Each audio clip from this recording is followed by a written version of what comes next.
terkait dengan pertanyaan Bu Novi tentang apa inovasi-inovasi yang telah dilakukan di sekolah. Tentu kita sebagai sekolah penggerak yang ditunjuk untuk mengimplementasikan kurikulum Merdeka, kita berjalan berpedoman kepada pedoman-pedoman kurikulum yang telah dikeluarkan oleh Kementerian, dalam hal ini Kementerian Pendidikan, Kebudayaan, Ristek dan Teknologi. Jadi dalam hal yang rasanya berbeda ya dari implementasi ini, kalau untuk Kurumber ini dalam proses pembelajaran, yang pertama kita tentu adanya asesmen awal ya, asesmen awal pembelajaran ya, tentu berguna untuk memetakan kemampuan peserta didik terhadap materi yang akan diberikan oleh guru. Kemudian setelah itu guru akan memberikan perlakuan ya atau desain pembelajaran yang berbeda yang akan diberikan kepada murid-muridnya tergantung tingkat kemampuannya. Jadi asesmen itu akan memetakan nanti akan ada 3 kelompok ya. Ada yang kemampuannya high, kemudian ada yang middle, dan ada yang low ya, yang rendah, menengah dan tinggi. Jadi berdasarkan 3 kelompok itulah nanti guru memberikan perlakuan yang berbeda masing-masingnya sesuai dengan tahap kemampuan mereka. Apakah high berarti di high-kan juga materinya gitu. Kemudian di sana nampaknya pembelajaran diferensiasinya. Jadi mungkin itu artinya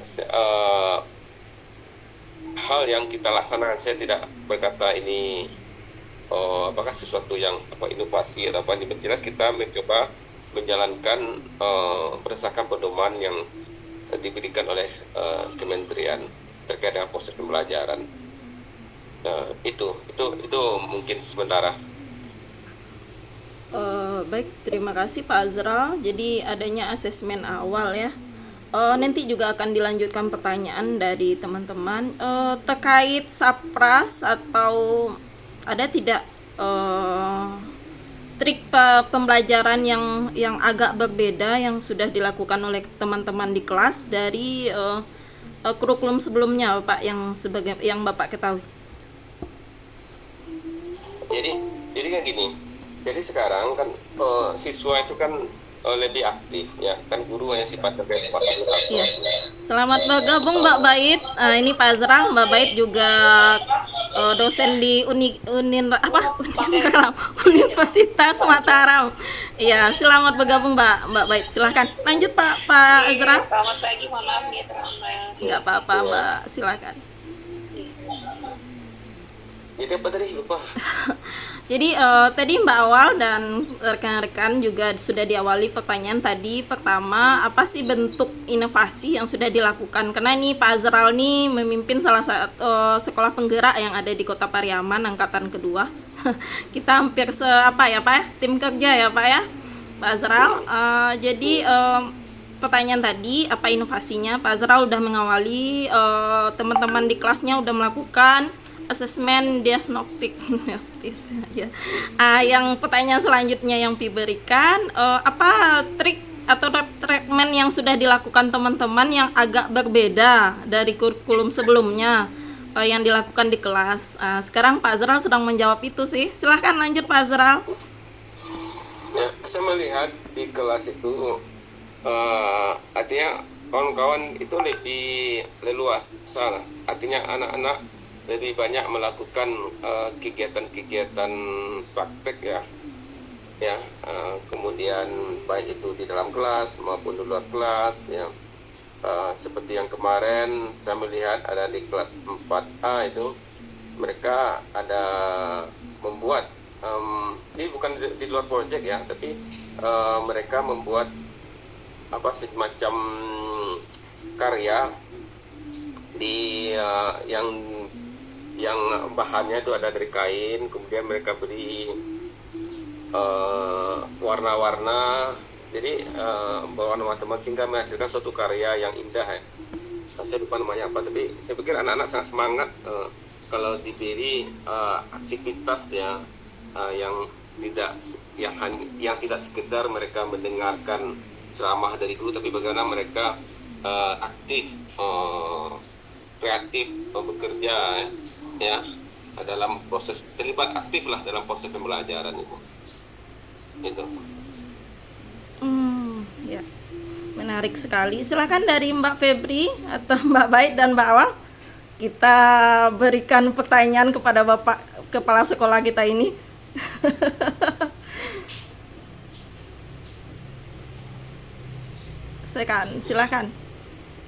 Silakan ibu-ibu. Tadi udah kita ringkas sedikit. Oh, Mbak Febri ada pertanyaan melalui chat. Kenapa nggak langsung aja, Mbak?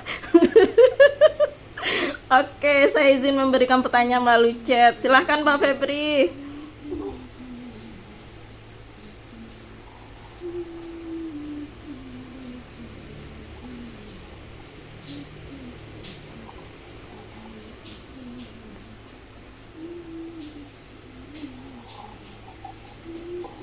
Jadi kalau yang sudah dilaksanakan Pak Azral ini dan rekan-rekan di sekolah, inovasinya terkait kurikulum merdeka sudah tampak ya.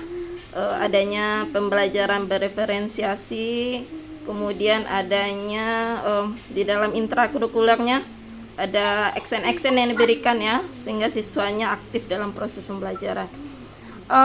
Baik Mbak Febri, Pak Azral, ada pertanyaan ini. Selama melakukan inovasi kurikulum, apa kendala terbesar yang Bapak hadapi?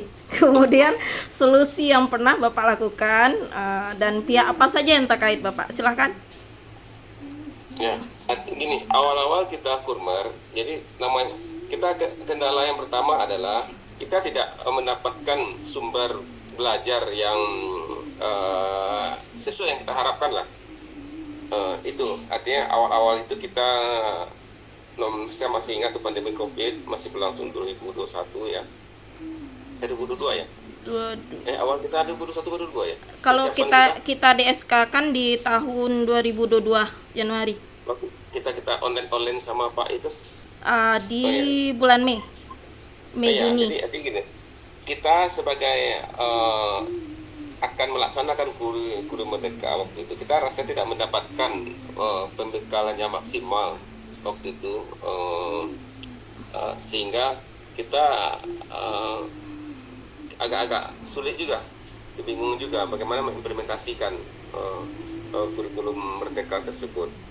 Jadi sempat saya pergi berkunjung ke sekolah yang ada di luar kota Pariaman waktu itu untuk belajar. Ya, kita berkunjung ke salah satu sekolah swasta di Kota Padang waktu itu. Pergi ke sana, kita pergi belajar, itu khususnya project waktu itu. Tapi kita dapat hal yang kita dapatkan dari sana. Tapi waktu itu kita juga belum puas juga terkait tersebut. Jadi sehingga pada akhirnya kita selain belajar secara mandiri melalui PMM, kemudian kita webinar, kita juga nanti untuk berkoordinasi dengan Balai Guru Penggerak. Ya. Jadi di sana kita belajar salah satu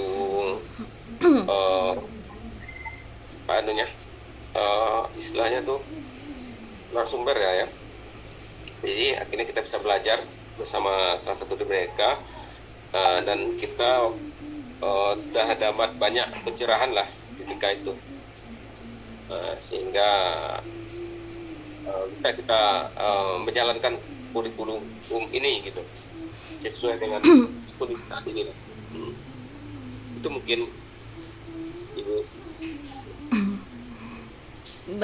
Baik Pak, jadi itu kendala terbesar panduan ya Pak ya, contohnya bagaimana implementasi itu. Kemudian solusinya tadi Pak. Ya, kita berkunjung ke salah satu sekolah di Kota Padang untuk belajar, kemudian kita berkoordinasi dengan BGP, Balai Guru Penggerak, sehingga mendatangkan mereka juga sebagai narasumber waktu itu, sehingga kita bisa lebih baik lah, untuk lebih siap lah artinya dalam melaksanakan implementasi kurikulum mereka. Oh, siap. Kemudian tentu pihak yang terlibat tadi seperti yang Bapak katakan ada BGP ya Pak ya, ada sekolah penggerak angkatan 1 tuh Pak yang Bapak kunjungi di Padang itu. Bukan juga sekolah penggerak waktu itu, sekolah TEK itu mereka sekolah swasta yang bukan sekolah penggerak waktu itu nih. Dirasa ada kelebihan ya Pak ya sehingga Ya, melakukan kunjungan. Silakan Mbak Bait, Mbak Awal. Baik, silakan. Mungkin saya sedikit guys. Selamat pagi Pak. Assalamualaikum warahmatullahi wabarakatuh. Waalaikumsalam warahmatullahi wabarakatuh. Saya tadi menindaklanjuti dari pertanyaan sebelumnya gitu. Ini kan menurut Bapak selaku pimpinan di sekolah, implementasi kurikulum merdeka ini mungkin masih belum maksimal ya dilaksanakan di sekolah ini. Mohon maaf tadi kurang lebih udah berapa tahun ya? 2 tahun diimplementasikannya di sekolah Bapak. Ya, ini masuk tahun kedua. Ini tadi kita kan bercerita tahun pertama tadi ya. Oh, ini masuk tahun kedua berarti nih. Ya. Nah, menurut Bapak apa yang masih perlu sekali untuk dipelajari gitu sehingga menurut Bapak kurikulum ini bisa diterapkan secara optimal di sekolah Bapak? Kalau saya pikir, kalau menurut saya ini hanya kalau kementerian saya pikir sudah memberikan segalanya ya untuk kita. Cuman dari artinya bagaimana motivasi dari kepala sekolah bersama guru ya, terutama kepala sekolah bagaimana motivasi guru untuk terus belajar. Kan poinnya itu tergantung guru ya, semuanya sudah tersedia.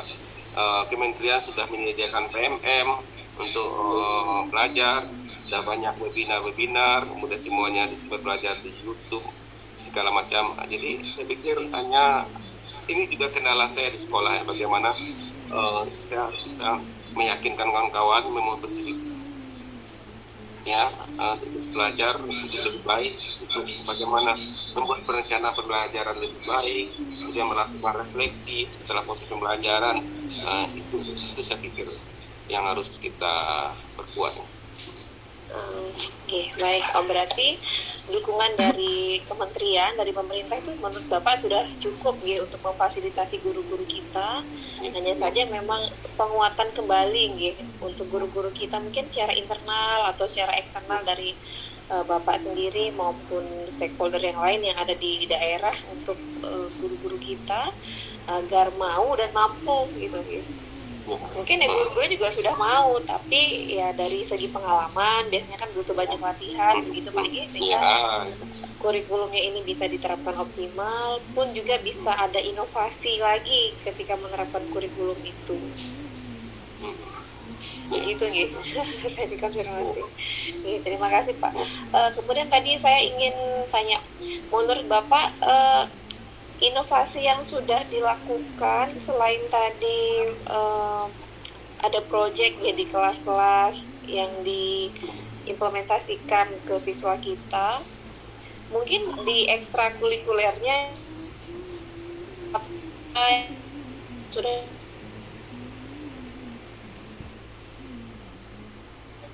Ya, atau jadi mungkin ke pengembangan gurunya sendiri boleh.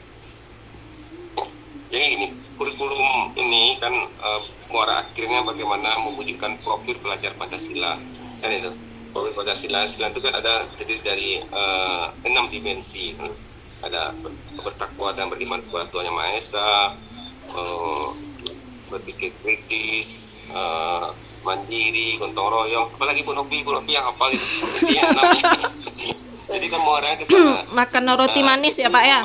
Untuk mewujudkan hal itu ada namanya intrakurikuler seperti proses pembelajaran, kemudian ada kokurikuler, kemudian ada ekstrakurikuler. Kokurikuler itu intrakurikuler seperti yang saya jelaskan tadi, ada proses pembelajaran harian. Jadi kokurikulernya itu ada proyek, ini belum saya jelaskan tadi, ada proyek penguatan profil pelajar Pancasila, itu kita lakukan. Kalau kita sih milihnya sistem 1 kali seminggu itu. Jadi kokurikuler itu juga melalui aktivitas proyek. Nah, bagaimana nanti yang dituntut bukan hanya sekedar produk ya. Jadi bagaimana nilai-nilai profil pelajar Pancasila itu misalnya berpikir kritisnya, gotong royong, kemandiriannya dapat melihat aktivitas proyek.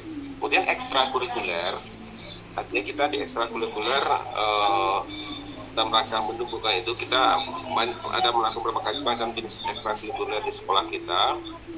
Untuk olahraga sendiri itu ada silat, ada karate, kemudian ada sepatu roda, ya, kemudian ada atletik, sepak bola, ya itu. Kemudian untuk di luar olahraga juga ada seni, ada gambar, ada bernyanyi, menari gitu. Dan ada sisi tradisi seperti kadang kasar gitu.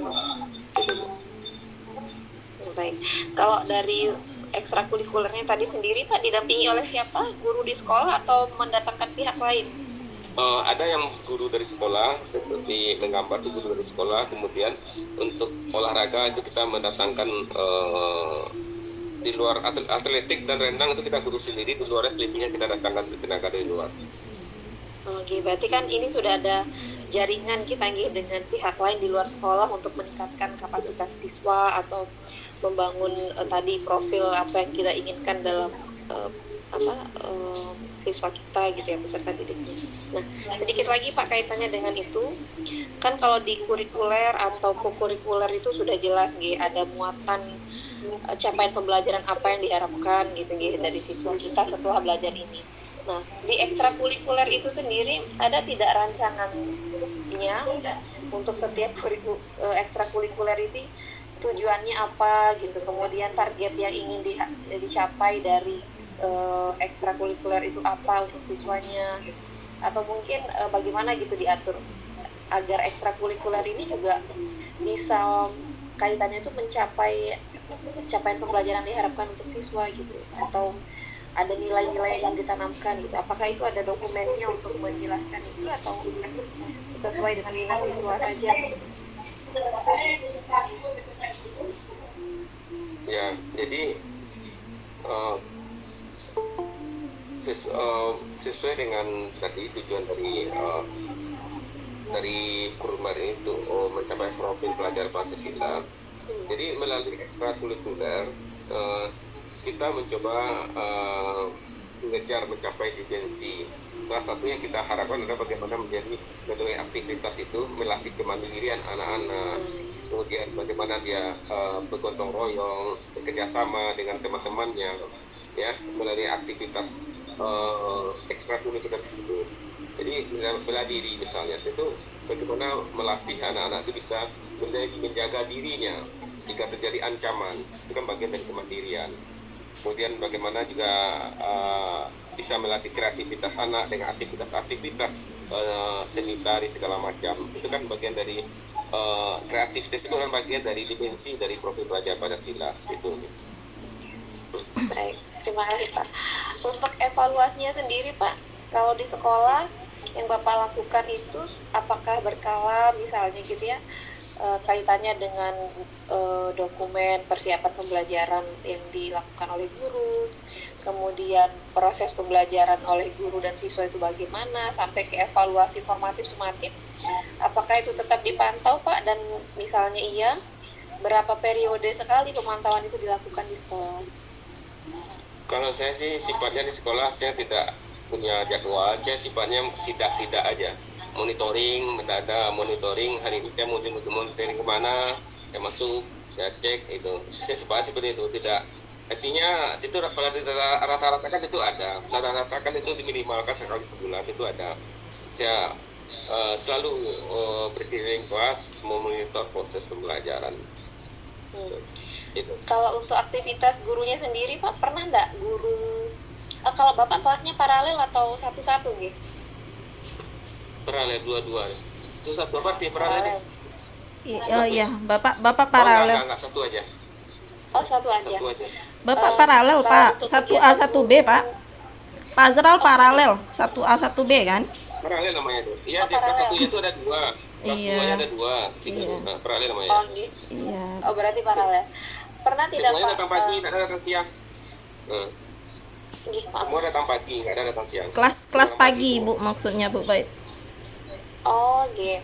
Tapi dalam satu angkatan itu ada 2 kelas. Iya, iya. Untuk gurunya sendiri apakah sama atau berbeda? Karena masuknya beda-beda Beda. tadi. Beda. Nggak, maksudnya sama. Kelas Guru-gurunya sekolah berbeda-beda. Sekolah Pak Azral ini termasuk sekolah terbesar di Kota Pariaman, Bu Bait. Jadi jumlah siswa gurunya lumayan banyak. Siswanya pun terbanyak di Kota Pariaman. Bu Silvi, selamat bergabung. Bu Silvi ini dosen di Padang nih, Pak Azral, dosen di apa? Di Askia ya, Bu ya. Ya, lanjut Mbak Bait. Iya. Bergabung Pak, Bu. Ya. Bu Novi, Bu Pet. Sip. Lanjut Mbak Bait. Sebentar. Saya masih ada satu lagi pertanyaan Bu Novi, masih penasaran. Maaf, Bu, ya. Lanjut silakan. Memang itu Pak Azral sudah memberikan waktu seluang-luangnya ya Pak ya. Makasih ya Pak. Semoga menjadi amal jariah buat Bapak atas membantu kelancaran kami membuat tugas. Terima kasih. Semoga Terima Bapak kasih menyusul banyak juga nih, Pak dokternya. Bapak, ya sudah difasilitasi. Iya, semoga tahun besok menyusul dokternya Ini Mbak ada Bait. satu lagi nih pertanyaan dari saya Pak. Jumlah guru penggerak di sekolah Bapak ada berapa Nggih? 2. Oh, ada 2. Sudah berapa lama jadi guru penggeraknya? Baru masuk masa pembekalan baru sekarang, baru masuk, belum Baru lulus, sekarang. Oh, gitu. baru Nanti kelas kan pendidikan lah sampai ini. oh iya. Baru itu. Biasanya kalau sudah selesai itu kan ada pengimbasan gitu untuk temannya di sekolah itu sendiri atau pengimbasan ke sekolah lain biasanya. Tapi itu nanti itu bisa saya tanyakan sekarang. Kalau yang sekarang kaitannya dengan ini Pak, kerjasama guru gitu. Apakah pernah ada kegiatan guru-guru misalnya di kelas yang sama-sama mengajar kelas 1 untuk misalnya diskusi bareng merencanakan perangkat pembelajaran yang akan digunakan gitu. Atau mungkin kalau sistemnya di sekolah Bapak ada switch kelas ya, misalnya kemarin ngajar kelas 2 terus besoknya ngajar kelas 1 nih misalnya, pernah ada pengalaman itu, kemudian mereka diskusi untuk merancang perangkat pembelajaran gitu, atau sekedar untuk buat sharing RPP gitu. Pernah ada pada kegiatan semacam itu? Ya, ada. Itu malah sudah menjadi program kita yang namanya komunitas belajar ya. Iya itu Kita maksud saya. seperti, nah sudah kita jalankan ya seminggu itu. Malah mereka hampir setiap hari berkomunitas selalu mereka berkomunitas Menarik selalu. sekali. Ya, kalau pulang sekolah mereka berkomunitas untuk saling berdiskusi tentang kejadian atau proses hari ini, kemudian bagaimana sering sharing lah apa yang terjadi di kelas, ada kendala, kita sering berbagi solusi gitu. Baik. Jadi itu pentingnya Pak. Sebenarnya ruhnya Merdeka Belajar itu ada di komunitas belajar itu gitu. Alhamdulillah berarti memang di sekolah Bapak juga itu sudah dijalankan dengan baik gitu berapa waktu itu. Nah, saya pikir itu juga menjadi masukan gitu untuk peningkatan kualitas implementasi kurikulum Merdeka itu, salah satunya dari komunitas belajar yang terbentuk. Kalau dulu Bapak pernah ada dengar istilah lesson study enggak sebelumnya Pak? Ya, ada dengan proses tadi ya. Oh iya. Ada. Pernah dipraktikkan lesson study di sekolah Bapak atau? Enggak, cuma dengar belum. Oh iya, mungkin nanti ini bisa kalau dari UNP jauh enggak ke sekolahnya Pak Azhar? Pak Azhar. Dekat, sekitar 1 jam lah. Oh, Ya, ya, 60 di UNP itu kuat sekali lesson study-nya. Mungkin nanti bisa didampingi oleh beberapa dosen di sana untuk mengimplementasikan lesson study. Saya pikir itu juga bisa menjadi tambahan untuk inovasi apa yang bisa dilakukan di sekolah kaitannya untuk peningkatan kualitas pembelajaran, pengembangan profesionalisme guru, dan kualitas sekolah. Saya pikir itu dari saya Pak Azral. Terima kasih banyak Pak Azral, Bu Novi sudah memfasilitasi ini. Siap. Silakan teman-teman yang lain. Siap, terima kasih Mbak Bait. Ini selamat bergabung Pak Arif. Udah sih, Ya Pak. udah tapi Iya. kalau boleh sih, kalau gini kebetulan nih Ada kita kegiatan. lagi dikunjungi juga Siap, siap, siap. kantor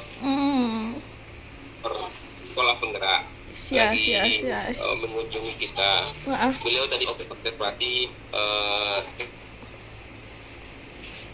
kita mau masuk Oke. tahapan untuk evaluasi.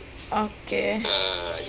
Jadi Iya. gimana aja? Iya, sebentar Pak Azra, sebentar minta sedikit lagi. Ini dari Mbak Awal kata-kata penutupnya atau ada nggak yang mau ditanya masih mengganjal gitu? Sedikit Pak Azra, minta waktu kami 10 menit aja. Ya, ini momen bahagia sekali soalnya untuk kami ini Pak Azra. Ya, Pak Arif ada yang sedikit mau ditanyakan nih atau teman Saya sedikit ya, Mbak siap Novi. silahkan. Selamat pagi Pak Asral, selamat pagi teman-teman. Tadi semoga nggak ini ya, tidak merasa gugup atau tidak merasa nyaman ketika ditanya oleh Bu Baik. Karena kesannya kayak lagi ujian gitu ya, atau lagi di supervisi gitu ya. Kayak tes wawancara sekolah penggerak Pak Bu Mbak Awal. Bisa jadi betul. Ya, kalau saya ini karena memang baru gitu ya, baru apa namanya, mendengar karena tidak berkaitan langsung dengan bagaimana implementasi dari kurikulum Merdeka, jadi saya tidak terlalu akan banyak bertanya gitu ya. Jadi niatnya saya hanya sebagai kira-kira proses implementasi itu seperti apa sih, nah itu bukan saya. Tapi bolehlah karena tadi sudah diberikan waktu untuk bertanya, jadi saya sedikit bertanya kepada Pak Asral selaku kepala sekolah di SD gitu ya Pak. Kalau di sekolahnya Bapak tadi kan karena memang ini tahun kedua J untuk dilaksanakannya kurikulum Merdeka sekaligus menjadi sekolah. Nah kalau di sekolah kurikulum Merdeka itu kan ada tingkatannya ya Pak. Merdeka mandiri, merdeka belajar, merdeka berubah gitu kan ya. Ini kalau saya keliru ya mau koreksi. Nah kalau di sekolahnya Pak Asral ini berarti tingkatannya dari 3 itu yang mana?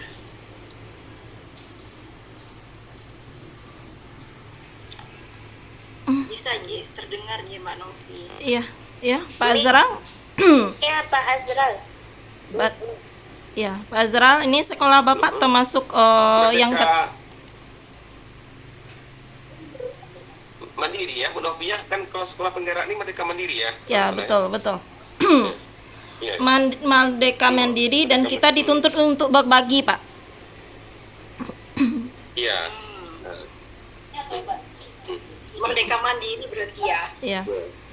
Kalau merdeka mandiri itu dalam artian gimana sih Mbak Novi? Ini saya jadi bertanya. Mbak Novi ya, saya menjawab itu. Aduh, Jadi Biar dipahami masalah definisi. seperti apa? subhanallah. Gimana Mbak Novi? Merdeka mandiri itu maksudnya yang mana si guru mampu membuat perangkat ajarnya sendiri tanpa bergantung ya. Kalau tanpa bergantung dengan contoh-contoh yang ada di PMM. Jadi dia mengembangkan berdasarkan CP yang sudah dijabarkan oleh pemerintah. Kemudian dia mengembangkan sendiri sesuai dengan kebutuhan dan konteks lingkungan sekolahnya. Seperti itu kurang lebih. Ini Bapak Ibu dosen saya sepertinya agak ragu atau salah ya. Iya, oke, nanti kita ini ya, kita cross check ya. Oke. Terus kalau di sekolahannya Pak Asral itu dari 6 tingkatan kelas yang sudah melaksanakan kurikulum Merdeka, apa hanya di kelas 1 dan kelas 4 saja atau sudah semuanya ini? Selain kelas 3 dan 6. Kelas 3 dan 6 aja yang belum. Selebihnya 1, 2, 4, dan 5 udah. Oh, 3 dan 6 berarti masih pakai K13 ya. Oke. Kalau di kurikulum Merdeka Pak, untuk program-program inovasi pembelajaran dari kurikuler, intrakurikuler, ekstrakurikuler itu untuk masing-masing sekolah itu diberikan kebebasan atau semua kegiatan itu sudah terpusat dari Kemendikbud? Bebas. kita di sekolah hanya diberi kebebasan merdeka. Kita merancang sendiri. Kepala sekolah hanya kalau kementerian itu kan yang mengeluarkan capaian pembelajaran saja. CP. Kemudian strukturnya. Ya berarti secara penuh diatur oleh sekolah begitu ya. Ya. Selain terkait dengan kegiatan intrakurikulernya berarti ya. Terus kalau di sekolah Bapak ada kegiatan yang menjadi penciri mungkin Pak dari sekolah merdeka di tingkat kecamatan ataupun kabupaten yang kira-kira ini loh ciri khas dari sekolah kami terkait dengan inovasi pembelajarannya begitu, ada nggak? Menopi yang jawab lah ya, betul. Yang menilai, tapi itu gini, ciri khas itu kita kalau kita sih fokus pada pengembangan tidak berpusat pada intrakurikuler saja. Jadi kita banyak juga mengedepankan ekstrakurikuler untuk menunjang proses pembelajaran anak. Itu mungkin berbeda. Di tidak sekolah lain tidak terlalu banyak kegiatan ekstrakurikulernya, kalau kita lebih aktif dan lebih banyak itu. Ya. Kalau terkait dengan kegiatan proses pembelajaran di kelas Pak, ini kayaknya yang lebih paham gurunya begitu ya, terkait dengan misalnya dari strategi pembelajaran apa yang digunakan, terus kemudian medianya seperti apa yang digunakan. Mungkin ada pembeda di antara kelas yang masih K13 dengan yang sudah berbuka begitu ya. Mungkin nanti selain Pak Asa bisa diberikan kesempatan ke guru yang sudah 2 tahun ini mengajar di kurikulum merdeka begitu, supaya kita bisa menilai atau bisa bertanya secara langsung dan juga dengan pengarahan di mana proses pembelajaran yang memang sudah dilaksanakan oleh beliau-beliau. Oh iya betul Pak Azra, boleh enggak? Nah, intinya gini, saya mohon izin dan mohon maaf, mungkin tidak bisa lagi, nanti saya kirim ke guru saya ya, yang melanjutkan bisa bantu. Tapi kalau pertanyaannya pembeda K13 dengan Kumer, kalau menurut saya ada pembelajaran berdiferensiasi itu, yang pembedanya memberikan perlakuan sesuai dengan kemampuan siswa. Nah, itu mungkin salah satu poinnya. Nah, nanti saya mohon izin memaksakan ada fasilitator di sekolah, nanti saya bisa sampai selesai. Karena saya harus mendampingi beliau. Mungkin juga kami evaluasi juga kayak ini, agak sulit juga nih. Kita habis ini evaluasi juga ini. Oh gitu. Mereka di kelas semuanya. Sip. Siang lah ya. Oke, Pak Azra, terima kasih atas waktunya. Besok kalau kami terbentuk lagi, kami minta waktunya ya Pak Azra ya. Iya, boleh. Oke, terima kasih. Terima kasih Bapak Ibu. Siap. Ini kami udah berterima kasih banyak. Pak Azra sudah memfasilitasi kami semua. Iya, sudah memfasilitasi. Ya, mohon maaf Bapak Azra. Terima kasih atas waktunya. Selamat pagi Pak Azra. Boleh Pak Azra live dari. Terima kasih. Assalamualaikum. Bapak Ibu, ini kita minta lagi kepala sekolah yang lain untuk gabung atau bagaimana? Atau bagaimana Pak Arif? Kalau ada yang lain gabung boleh. Oke, siap, kita carikan. Apa? Tadi itu nggak paham ini apa gitu. Saya connect ya ternyata. Oh, inovasi Pak Azhar. Apa? Tugas inovasi. Tugas inovasi Pak Arif. Oke, paham. Masing gimana ini? Apa? Boleh screenshot masing-masing, kita untuk masing-masing gitu apa gimana? Boleh. Sebentar Pak Denny, kita panggil dulu salah satu kepala sekolah yang lain dulu ntar ya. Sebentar ya, ditunggu ya Pak Ibu sebentar.